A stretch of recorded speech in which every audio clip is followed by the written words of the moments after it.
Rejoice in the Lord always. Again, I will say rejoice. Let your gentle spirit be known to all men. The Lord is near. Be anxious for nothing, but in everything by prayer and supplication, by thanksgiving, let your requests be made known to God. Verse 6 specifically says, be anxious for nothing.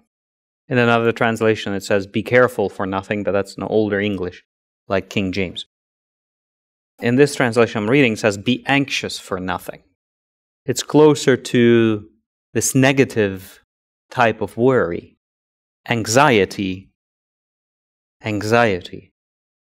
What is that?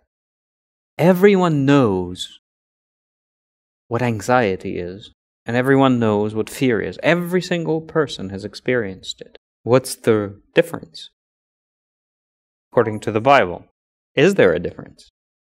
People said, well, Christians, used to think that being afraid or being anxious is not a Christian thing. But now everyone realizes that this is just a medical thing. It's normal, in fact. The Spirit of Christ has no fear in it. At all. And if the Spirit of Christ is in us, then our spirit has no fear. There is no source of fear in us. But our soul can still be afraid because it remembers how to be afraid. Because the previous master taught it to be afraid, very afraid. We were living in a state of constant fear because the conscience would always generate desires and then punishment for that fear. And it's the cycle of sin, judgment, law. And that's a fearful condition. And so the right answer is, we don't have any fear in our conscience, in our spirit, like you've said. But our soul can still be afraid, and therefore our bodies, right? That's the right answer. But what if you do have fear inside your conscience? What if it is actually coming from the conscience? And I don't mean this to scare anyone and to be afraid. What if I have this in my conscience? That is something for all of us to know about ourselves. And this is not a theoretical thing. It is a real thing. The conscience in you, does it scare you constantly? And judge you constantly? And makes you worry constantly? This is a question for each one of you, right? I can't answer that for you.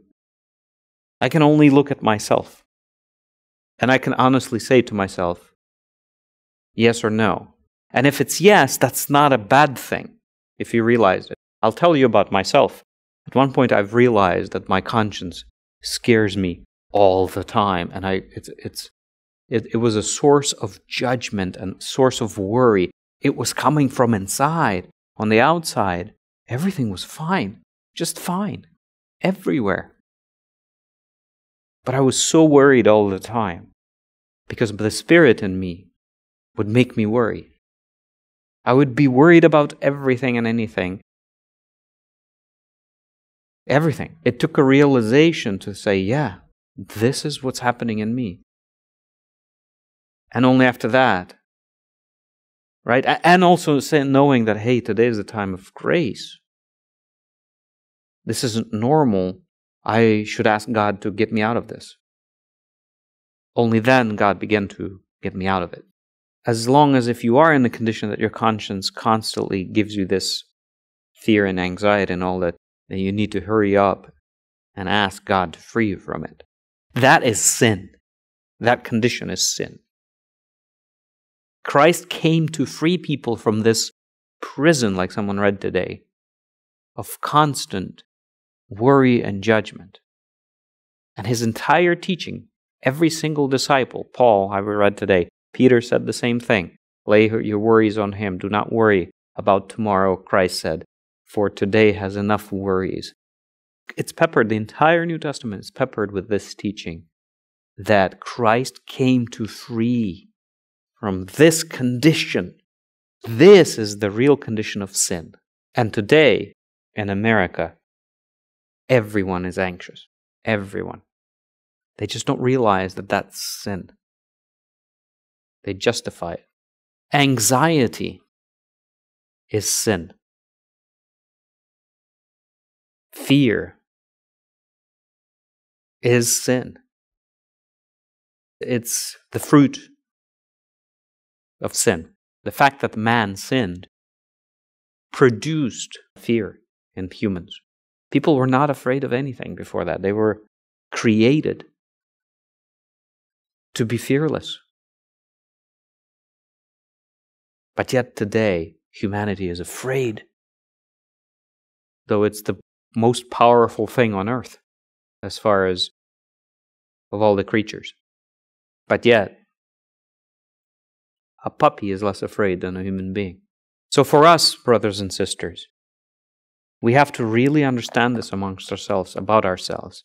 And if we have fear, we need to talk about it for the sake of each other and for the sake of one another. And if we were worried, even if it's just a worry, I am worried about this. If you want to be freed from that worry, open it up. And that's how we need to walk with each other. And that's how we can help each other. And yes, there was a lot of right answers today. It's lack of faith, right answer. It's, love